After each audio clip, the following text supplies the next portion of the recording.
Olá meninas, aqui é a doutora Kelly e no vídeo de hoje eu vim conversar com vocês sobre os miomas. Mas antes de mostrar os miomas e conversarmos sobre eles, eu gostaria de mostrar para vocês o nosso útero.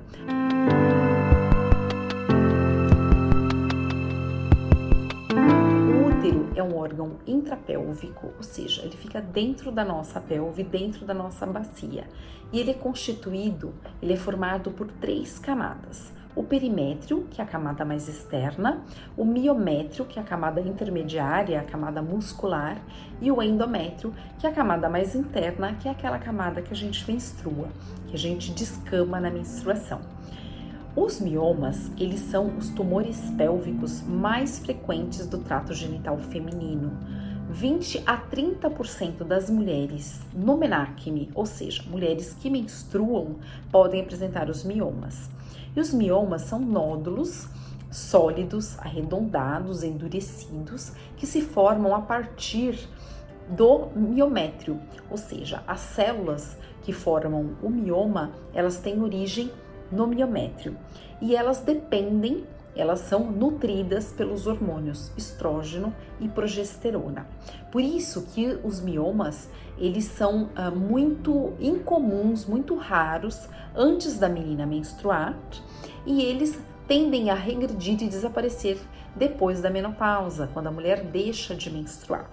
Não é muito claro ainda como é a origem, como que os miomas se originam. O que se sabe é que as células musculares lisas do miométrio, elas começam a crescer e elas perdem a regulação desse crescimento e aí acabam formando os nódulos de mioma.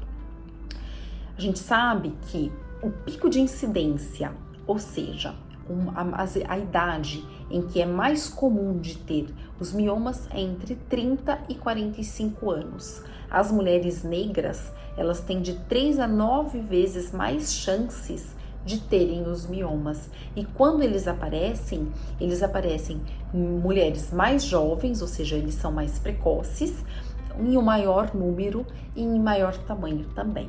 Se você tem na sua família uma história de alguém que tenha mãe, irmã, que tenha mioma, você também tem uma chance aumentada de ter mioma. Alguns fatores de risco para o surgimento de mioma: mulheres obesas, mulheres hipertensas, mulheres diabéticas. Então, é um alerta aí para que a gente entenda aí alguns riscos das mulheres apresentarem os miomas. Mulheres que consomem muita carne vermelha também têm uma chance aumentada, 2 vezes mais chances de apresentarem mioma do que as mulheres que comem a carne numa quantidade mais, uma menor quantidade. Uma dieta rica em vegetais, ela diminui até em 50% a chance de desenvolvimento de miomas. E uma única vantagem do tabagismo é que ele diminui o risco para a formação do mioma. Também é a única vantagem, né? Porque tem tantas desvantagens, tantos malefícios, que a única coisa que o tabagismo protege. A gente sabe também que a chance de um mioma se transformar em um leiomiosarcoma, ou seja, em um câncer, é muito pequena, é menos de 1%. Por isso que muitas vezes a gente simplesmente observa os miomas e não faz nenhuma conduta ativa, nenhum tratamento para a retirada desses miomas. Vou mostrar aqui para vocês aonde os miomas eles podem se localizar. Eles podem ser miomas subserosos, ou seja, eles formam para fora do útero, fora, a partir da serosa, ou seja, dessa camada mais externa. Eles podem ser intramurais, ou seja, se formam no meio do músculo do útero, submucosos dentro da cavidade uterina, e eles podem também, mais raramente, surgirem na vagina, na vulva, no colo do útero, entre os ligamentos que seguram o útero, ligamento que prende o útero na parede pélvica, na parede abdominal. Eles também podem acontecer, mas eles são mais raros. E qual que é o quadro clínico de uma mulher que tem mioma? Isso tudo vai depender da localização, do tamanho e do número de miomas que essa mulher apresenta. Por exemplo, se você tem um mioma de 2 centímetros e ele está para fora do útero, numa localização subserosa, provavelmente não há nenhuma queixa. Simplesmente vai ser um achado de exame. Durante a ultrassonografia vai ser encontrado esse mioma, mas ele não tem nenhuma repercussão. Se tiver um mioma de 2 centímetros dentro do músculo, ou seja, um mioma intramural, pode ser que a mulher também não tenha nenhuma queixa, ou tenha um pouquinho de sangramento aumentado, mas nenhuma repercussão que vá prejudicar a sua qualidade de vida. Mas, se esse mioma de 2 centímetros estiver dentro da cavidade uterina, ou seja, um mioma submucoso, essa mulher pode sangrar muito, ter muita cólica e pode até dificultar ela a engravidar, porque ele pode dificultar a implantação do embrião no endométrio. Então, o quadro clínico, ele é muito relacionado a essas características do mioma. Mas, miomas que são intramurais e têm um grande número, em grande quantidade ou tamanho muito grande, geralmente podem causar quadros de um fluxo sanguíneo, ou seja, uma menstruação com maior duração e maior quantidade. E isso tudo pode levar até um quadro de anemia. Ou seja, esse quadro de anemia pode levar essa mulher a ter muita fraqueza, falta de ar, fica fadigada, não consegue fazer caminhadas, não consegue fazer as suas próprias atividades do dia a dia. Então, isso tudo depende de como é o tamanho e a localização desses miomas. Se o mioma é muito grande, causando, ou em grande quantidade, muito grande ou em grande quantidade, ele pode levar a um aumento do útero.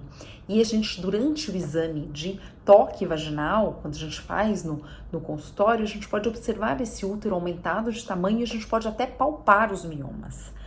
E com esse quadro de aumento do volume do útero, a mulher pode começar a ter um peso no pé da barriga, na região de hipogastro que a gente fala, e essa dor, esse peso, ela pode irradiar para a região lombar, para a região de membros inferiores, ela pode ter um edema, ou seja, as pernas ficarem mais inchadas, porque o útero, com os miomas, elas comprimem as veias e dificultam o retorno do sangue das pernas para o coração.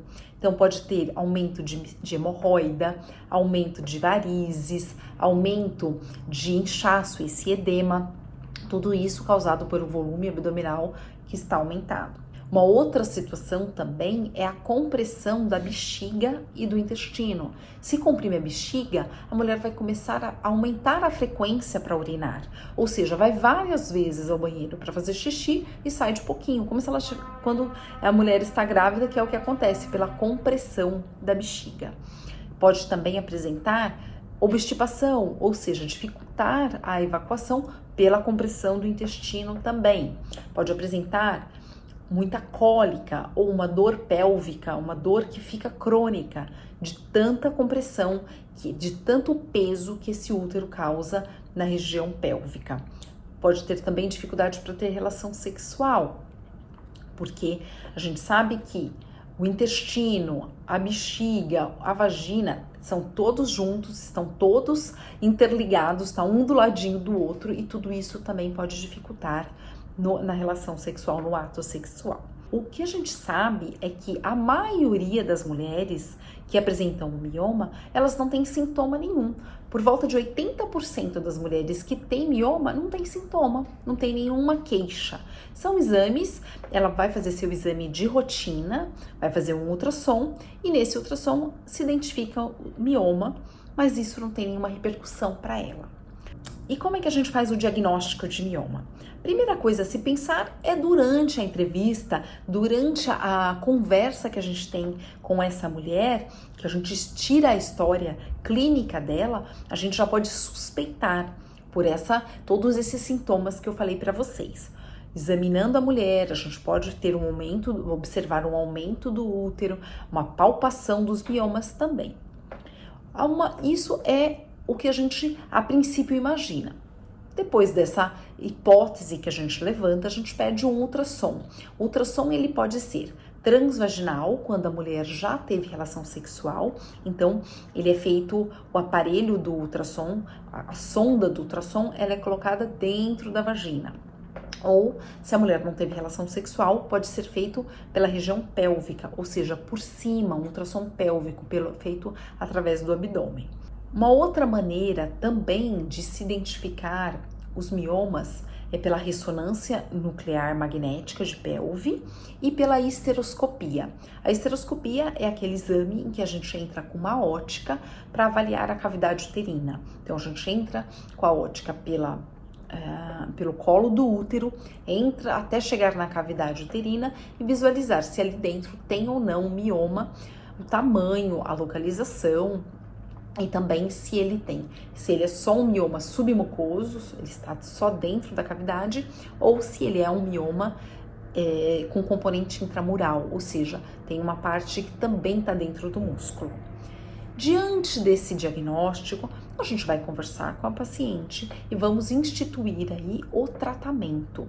O tratamento, ele pode ser um tratamento expectante, ou seja, a gente identificou o mioma naquela paciente que não tem sintoma nenhum, a gente observa. Ou a mulher que tem os miomas e tem um pequeno aumento do fluxo, mas não se incomoda, a gente pode simplesmente observar, repetir o ultrassom com frequência e ver se ocorre alguma mudança ao longo dos meses para que a gente tenha que tomar alguma atitude.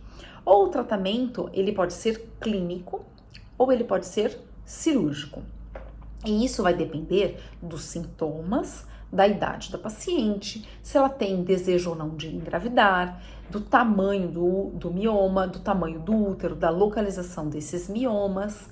No tratamento clínico, nós usamos anti-inflamatórios, anticoncepcionais, tanto com estrógeno e progesterona ou só progesterona. Pode ser usado também o DIU, dependendo. Se ele não for um mioma submucoso, o DIU com o levonorgestrel, que é o DIU medicado, ele pode ser usado também.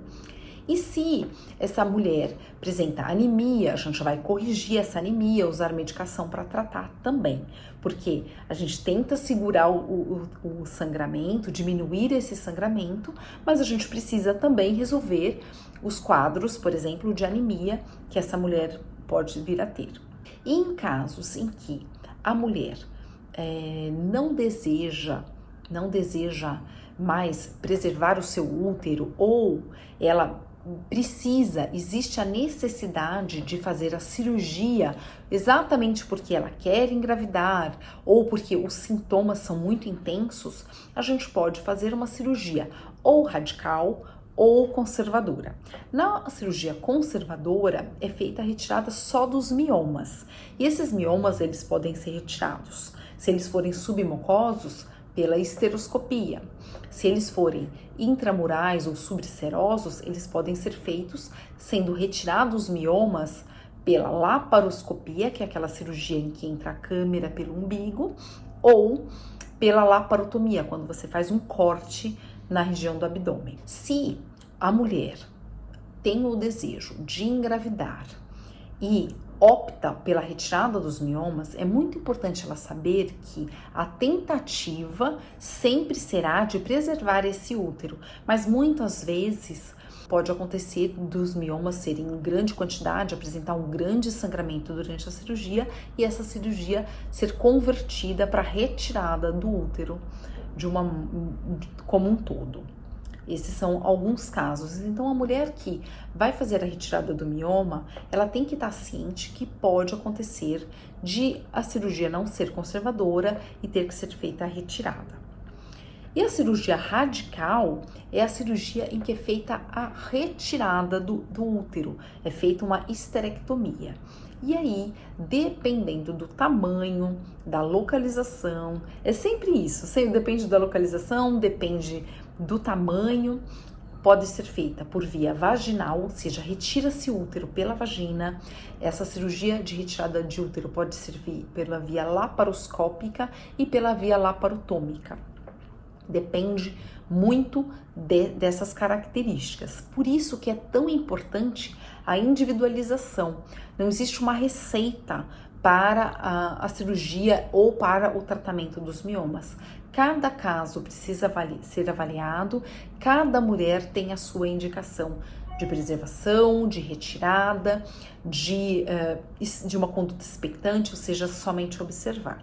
Esses são as principais informações que eu tenho aqui para vocês sobre os miomas uterinos. Se você ficou com alguma dúvida, tem algum questionamento, deixa aqui para mim nos comentários. Existe um e-mail também para que a gente possa entrar em contato e eu responder e esclarecer as dúvidas de vocês. O que eu queria dizer é que eu estou muito contente, estou muito agradecida porque o retorno aqui do meu canal tem me deixado muito feliz, muitas mensagens carinhosas de pessoas agradecendo, tirando as suas dúvidas a respeito dos vários temas que a gente tem colocado aqui para vocês.